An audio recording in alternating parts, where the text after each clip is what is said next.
How do we know what we're doing? Sort of, are we having a midlife crisis? I don't know. Is this normal for people our age? Unsure. This is the millennial pre-midlife crisis situation. I mean, not to be a morbid, morose Melvin, but this could be still a midlife. This could still be mid. Yeah.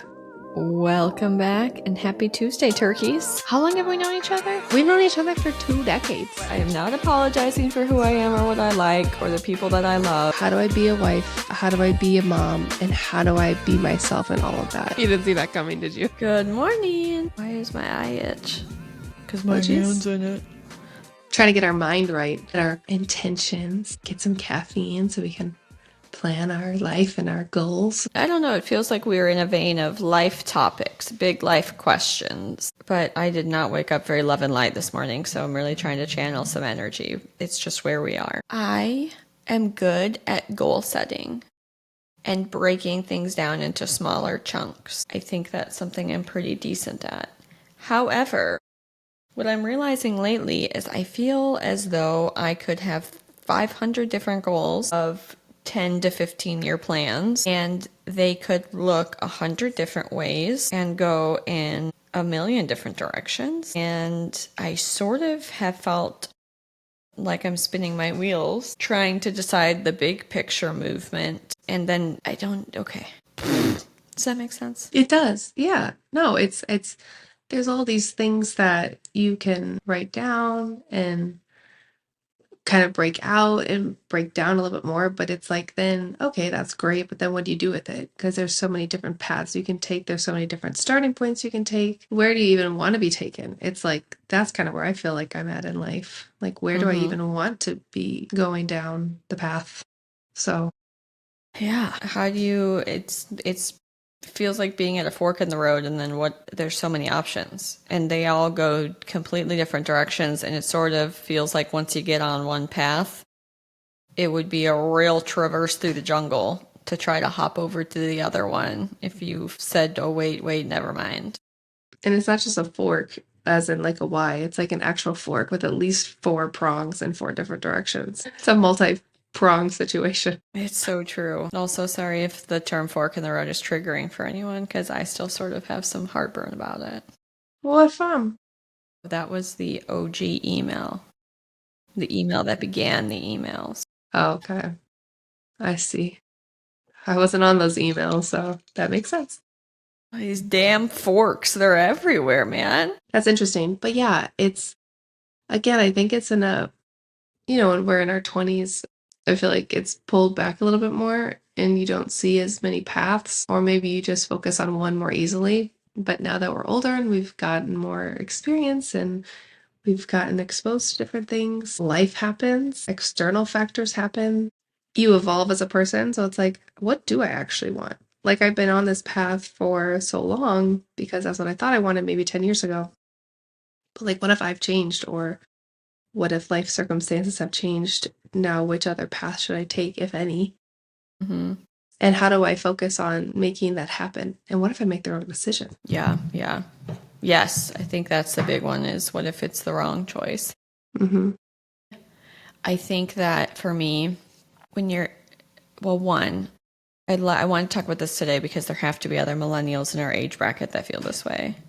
But 2, I'm sure this also happens to people in other age brackets, so please feel free to share from our elders. I think when you're in your 20s, or at least for me when I was in my 20s, it's easy to focus on college. Mm-hmm. So that there's a pretty big goal that's easy to parse down. And then you're kind of focused on finding a job that you're interested in, then you're focused on being competent at that job, making sure that you're not being a schlub. And then maybe even it's easy to focus on a relationship or purchasing a home. So luckily, thankfully, and I'm very grateful, feeling pretty secure in how to do my job. Not always a lot of room for creativity in that process. I mean, I try to do system improvements and things like that because it keeps me interested and engaged. But it's like, okay, work is stable, have a house, have a husband, have a job, not going back to school. Now what? Mm-hmm. it's sort of that next phase of life goal setting. I sometimes wonder, well, again, I wonder if other people in their 30s are feeling this way. I sort of also wonder if part of me feeling this way is a function of working with people who are at the end of their lives. So there's just, I listen to a lot of life review on the phone or in appointments or whatever, talk to people about that kind of stuff a lot. So it kind of keeps it fresh in my mind.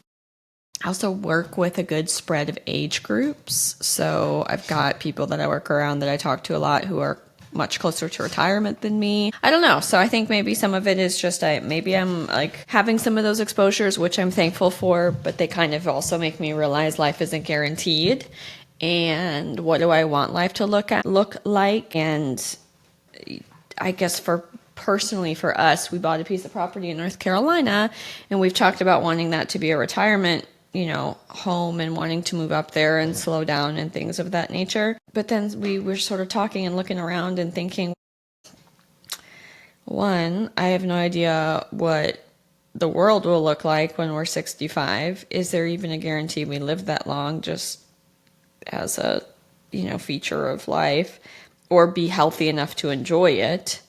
And then I think our generation sort of feels skeptical that Social Security and pensions and some of those things will still exist in their same fashion. So what if we have to work later in life than we originally thought? And I don't know, that kind of got us talking about, well, what could we do to rearrange what our goals are to get up and move there sooner? What would have to happen? What kind of concessions would we have to make? And maybe shifting our perspective of this huge delayed goal of gratification in life. I don't want to just toil and putter until I'm 65 for something that isn't guaranteed. But also, delayed gratification is a thing and it's important. Okay, does that make sense? That's my current mindset struggle. Yes. I mean, Kenny and I have talked about this where, there's a lot of folks who like, when I retire, we'll do XYZ. When we retire, we'll go travel. And there's nothing wrong with that because sometimes you have to plan. And like you said, delayed gratification is a thing, and you can't just be willy-nilly doing stuff that you shouldn't actually be doing financially or just with your responsibilities in the current stage of your life. But at the same time, it's not guaranteed that you live to retirement age. And if you do, what if you're not at a healthy point where you can enjoy things and do things and move? So I also have the fear of working later than I would like to, just out of necessity. Yeah. But I think in your circumstance, it's like you have this thing that you could work towards, and it may not be something that you have to do tomorrow, but it could be something where you guys could plan to do sooner rather than later, because if it's feasible, why? I think I've realized I'm very risk averse. So that has been something. But again, some of this uncertainty, the positive outcome for that for me has been, okay, well, this career that I have is not necessarily as guaranteed or as, I guess that's the right word. It's not necessarily as stable as I had once thought. Yes, he and I both have that option and it's really great. But I guess I'll get locked into something and then I'll just keep doing it. So I got into this job. I really like my job. I find it gratifying. It's easy for my brain to manage. I don't feel overly stressed out by it. I can get my work done. I'm not pulling at the seams. I mean, things are heavy and the topics can be difficult sometimes, but it's kind of the career I signed up for. Excuse me. But we kind of both had this moment of, who says we have to do this same thing for 25 years? Kind of those things where, what if we took a pay cut and did something different? And then I sort of realized I don't care about how much money I make on paper as a talking point or as an ego point. What if moving but having fewer bills meant I could make less but potentially have more as free money? Or even if it's the same, you have a different way of living, and that could be more fulfilling. Right. We've talked about this too. Like, we have a beautiful home in a beautiful city, and we love everything that we have. But it's also like, could we maybe take some stress off of our lives and live a different way? But it's just like, do we actually want, like, will we actually be happy doing that? Do we make the leap and change everything? That's scary.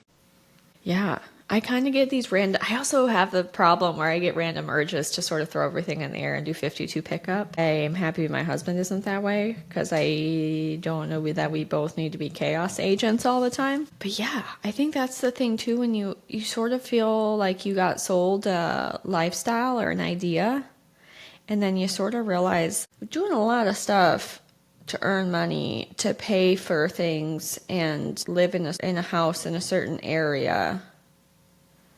And does it really matter? And could I simplify things down?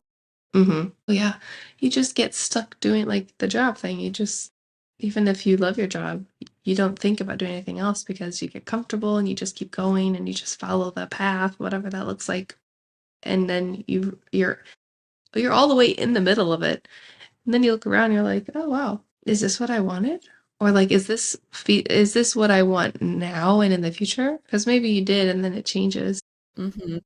But I think the unknown of jumping into something different, it's just the unknown and change. For me, that's like my biggest fear. But yeah, it's interesting with things feeling a little unstable, whether you're a federal employee or you just are living in the US market, Yeah, I was going to economy say right now. that Like, everybody's been real doom and gloom about the market the last couple of days. So I'm sure if you're Canadian or just, there's a whole bunch of weird.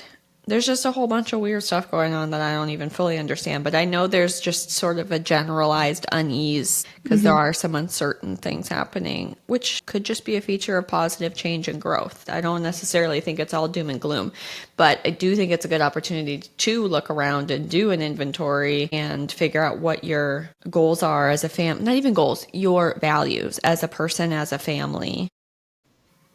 And is what you're doing still in alignment with what those values are? yep, that's a good point. It takes a lot, I feel like, to be retrospective on that and really analyze what's most important.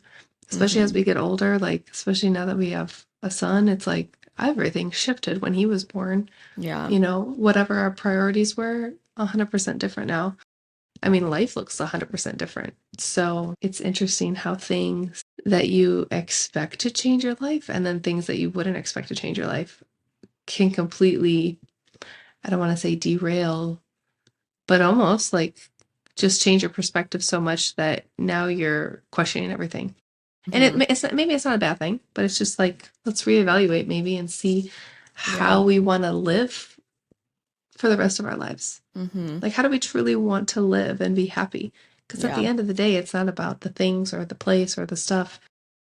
It's like, are we happy and fulfilled? She's so cute. Yeah, it's a good reason to pause and do kind of a check-in, an inventory. And maybe that's more what I'm referencing, and maybe that is, now that we're talking it out, maybe that's a good starting point. Instead of being so fixated on what I want the end to look like, kind of establishing what our values are, what my values are, what's important to me. Yeah, I'm very much a get in the momentum focus, and I can get tunnel vision a little bit. Excuse you. And it was one of those situations where Jason and I both just sort of paused one day and went, well, we don't necessarily have to keep doing the same thing just because we've been doing it. And because our lives are not bad. They're lovely. So, and I think that's part of it too, is when things are comfortable. It's not like it's chaos and commotion and total destruction over here. But I sort of realized, and this is specific to us maybe a little bit, but we got in our house and our monthly house payment looked a certain way. And then, as does the world, things get more expensive, but taxes go up, insurance goes up, insurance keeps going up astronomically and has doubled since we got here. And then we're sort of looking around thinking, okay, we're paying this sum of money every year or every month. Basically, it doubles our mortgage payment, the taxes and insurance do. Is it worth it to keep that money? Just gets flushed down the toilet. That's not an investment. That's just and granted, those things exist no matter where you are, but we're just in Florida and there's just some weird things going on here. So I just thought, if we imagine what it would be like to have our original home payment. when we first started this, because both of our incomes have gone Crazy. up, and both of our incomes have gone up in commiseration with the increase. So there's been no net increase, essentially. Which again, we are fine. I don't want to be over here because people are in some dire straits in some situations. So I don't want to not appear gracious or have gratitude, because I do, and I know how scary and sketchy things can get for some folks. But I just sort of look around and think, is this worth it at this point? Mm-hmm. And could we still have investments and still put money away and still be prepared for retirement without necessarily both of us staying in a federal role? Especially now that these things don't seem quite as certain as they did. And maybe it wouldn't be the worst thing to diversify some of that. Yep. It's interesting because we're in different, it's different, but it's the same, but it's different. So like for me at this point in my life, it's one of those moments where I have the position to go for, not guaranteed, but go for the path of continuing up the corporate ladder and getting to a position where like I could be in a really comfortable, obviously stressful role, but a very comfortable financial situation where we would be like set if that would be the route we would take. The effort and time and stress and time away from home, though, to get there scares me. So you look at the other direction and you're like, okay, we could do things differently. We could change up some things. We could go, I don't want to say to my employer, I love my job, I'm not quitting, but like, these are the thoughts you go through your head if you did choose a different path and you're not doing this corporate thing, and you, like, my mind goes all the way from corporate ladder, like the top of the top, to stay at home mom, homeschooling her kids, living off the land, and making sourdough. Like, that's crazy. I'm like in two opposite, talk about chaos and order. My feet are almost in a split when I talk about these two different paths of my life potentially. And that is scary because that's completely unknown. And I don't even know if I would be fulfilled by that. I think I would, but like, it's just so different. So it's just so stressful. It's stressful to stay the same, and then it's stressful to think about something different. So it's almost like you have to get to the point where you have to make some decisions in a smart way so you don't rush it. But, at one point, you gotta consider your options and figure something out. I don't know. I'm in a weird place too. Yeah, it's just sort of a weird. I wonder how much of what I'm doing is just spinning my wheels to have some of the things I currently have. Mm-hmm. And then what do I value more, my time or my stuff? And it's for sure my time. Yep. And I've never been a big stuff person. I've never been someone that needs expensive things necessarily. I mean, there's things I want, don't get me wrong. And I like being comfortable and things like that. And it's nice to have disposable income. So if there is something that you'd like, you have the ability to do that without a bunch of heartburn. But I sort of think, well, it's exactly what you're saying. I know that I could be, because now I think that's what's happening is I have identified my values if I really look at it, and it's just to have time to be able to invest in our future, and diversify those investments so that we have future security, and then make room for us to make some of the other decisions like we've talked about, having kids or fostering or adopting or, something. Mm-hmm. Creating space for that mentally, financially, timefully. I don't know. And I sort of think the answer is yes. And so maybe that's where I'm at, where I sort of am sitting here thinking, well, now what? I know I have a problem where I oversimplify things, because I'll say things to Jason such as we should just sell the house and move somewhere else. And then I think about how much work would be involved in just where do my dogs go for a showing and wanting to barf. But I know that we could do it, and I also know that I'm the kind of person that once I get on something and I tunnel vision myself, then I don't really have a problem staying the course. And then maybe that's it. Maybe I've just distilled all of it. I don't need all this shit, and we don't.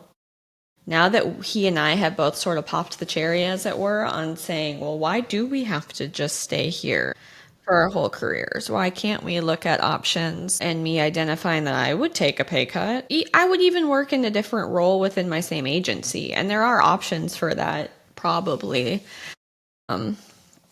Or within some other adjacent federal agencies, especially in the area we're at in North Carolina. I could do a different role. I could do something maybe I'm a little bit less interested in overall if my environment were what I would prefer and if my bills were what they were. Because I think for me, the biggest thing is I don't want to be stuck. I don't want to be stuck in the owe someone money and being beholden to some kind of institution. So if we can get out of that matrix, which again, we're lucky to have our home that we have now with some capital involved and have purchased it when we did and all of those things that again, I'm really, really grateful for. But I was like, if we sold this house just to get something that we could pay for and stay somewhere here locally, that's going to still take quite a bit of effort. Why would we not do a little bit more effort and see if we can just get to the place that we ultimately want to live and skip that in-between step? Does that make sense? 100%. Yeah. When you're talking, it reminded me, I feel like it's about compromise. It's just which compromise are you willing to go? Like you're saying, I would compromise a little bit of a lower paying job that maybe I'm a little bit less interested in, but then I get XYZ out of it and have all this other opportunity and time. Or if you don't, it's like you're still sacrificing XYZ to have a higher paying job that you're maybe more interested in.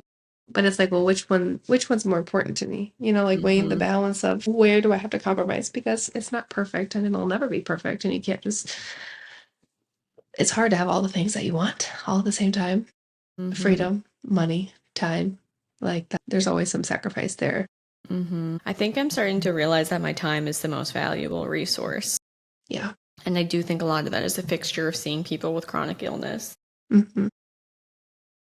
doing end-of-life planning with them, those types of things, where I think when I first got, again, going back to the college in your early 20s and your goals shifting and your values changing, I think I was more interested in moving up within an agency and having a higher position, trying to affect change, trying to do some of those things. I don't know if the federal government is just beating me down, where I don't really believe that it's possible to change anything within some of these agencies. But also that my identity isn't my job, and I want to do a really good job when I'm there. I want to be efficient. I want to be effective. I want to make a difference. I want the people I do patient care with to feel important and valued and helped and all of those things. So it's not that I am saying I don't give a shit about my job, because I'm very internally motivated. And even if I didn't, I don't think I have the personality to do something half-ass.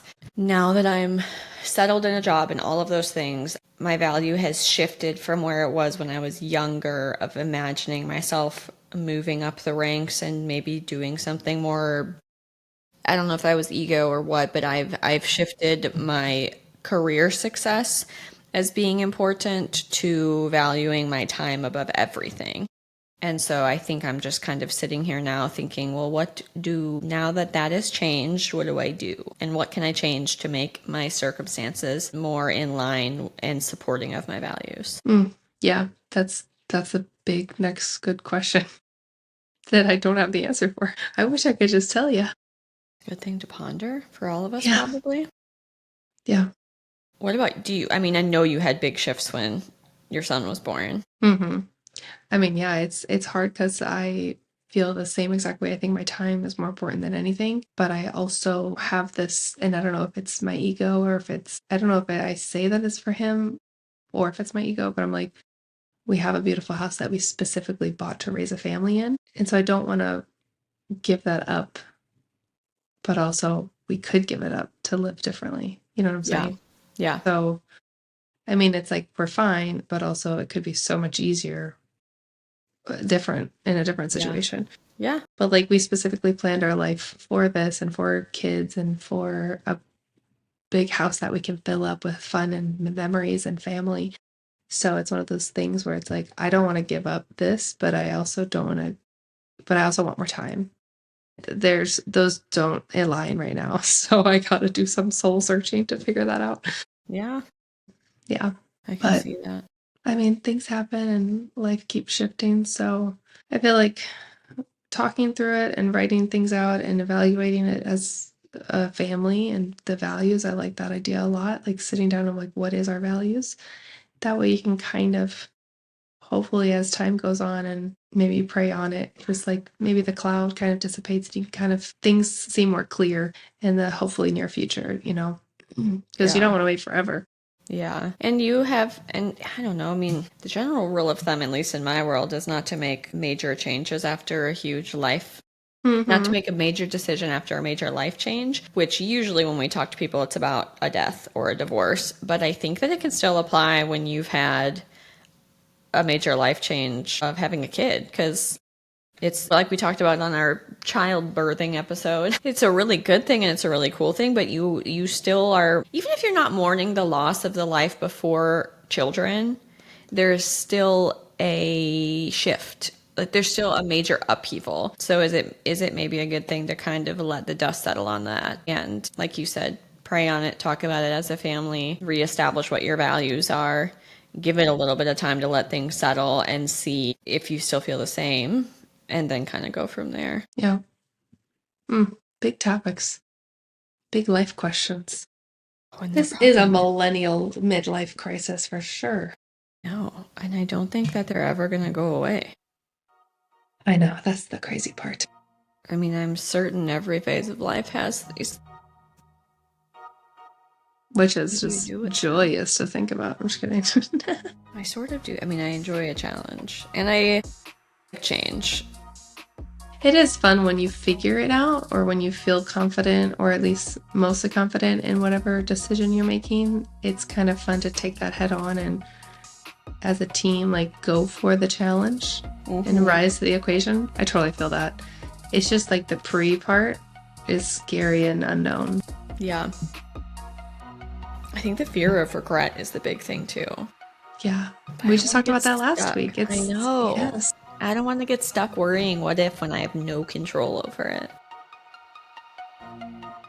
The what if, man, is the worst. All right, well, if anyone of greater wisdom wants to pipe in, or if anyone feels me too, or if anyone says y'all are lunatics, just let us know. Comment below, and we need to do another listener feedback episode so we can gather up and share, collaborate, and listen. Until next week, I love you. Bye. Love you. Bye.